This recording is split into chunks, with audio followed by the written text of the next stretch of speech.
Hey everyone, this is Pastor Fulmer back with you with another 5-minute faith talk. We are so glad that you have decided to join us for the next few minutes as we read through today's blog post, which is located over at pastorfulmer.com. And before we get started, we'd like to encourage you that if these 5-minute faith talk videos have helped encourage and add value to your walk with God, that you would consider subscribing and following our blog over at pastorfulmer.com, and that is where you will find today's blog post. Our blog post through which we'll read together today is entitled, Faith That Expects God to Bless. Faith that expects God to bless.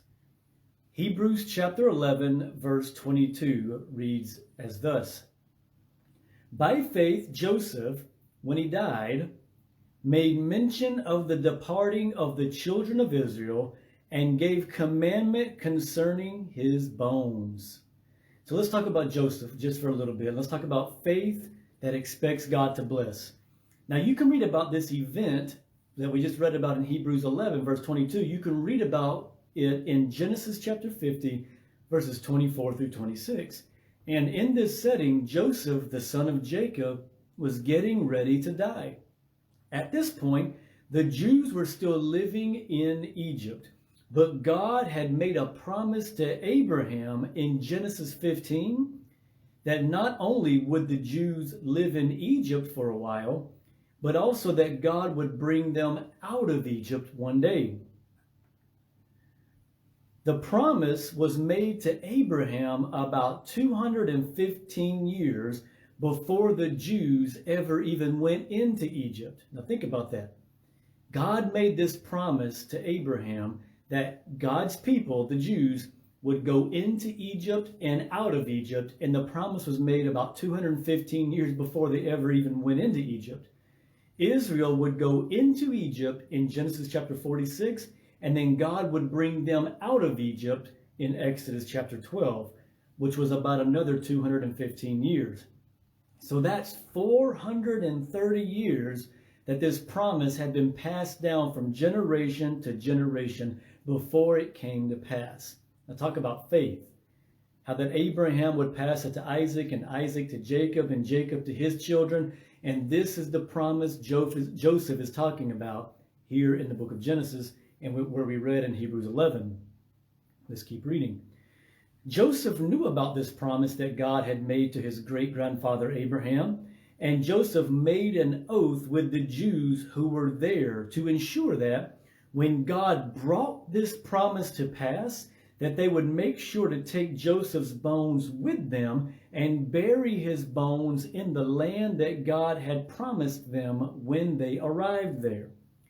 He made this oath, although they didn't even know where the promised land was yet. Remember, they were still in Egypt. The exodus from Egypt didn't happen for about 144 years after Joseph died. So Joseph truly had faith that expects God to bless. He didn't know when or how, but he believed God to be a God who honors his promises, a God who honors his promises.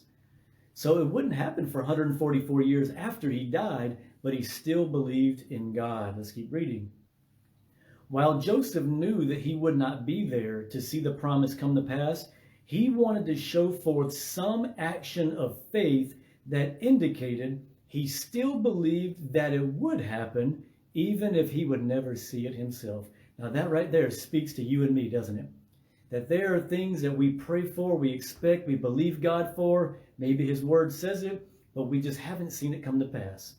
Joseph knew he would never see it come to pass, but he still believed that God would bring it to pass for future generations. God has given you and me some great and precious promises in his word, promises that he wants us to take quite literally and start showing forth actions of faith to show that we believe those promises will come to pass. So what can you do today to show forth that you truly believe the promises of God are true and that they will take place? What actions of faith can you take to show that you believe God's promises will take place? Is there some step of faith that God has been impressing upon your heart to take? Some step of faith that God's been moving upon your heart and impressing upon you? Let's be like Joseph and take that step of faith. Whether we see an immediate result or not, we can show God that we mean business and that we believe his promises. So let's have faith that expects God to bless. It's been so good to be with you in this 5-minute faith talk. If it has been a blessing, if it has added value, it would really mean a lot to us if you would consider subscribing and following our blog at pastorfulmer.com. And until the next video, God bless you.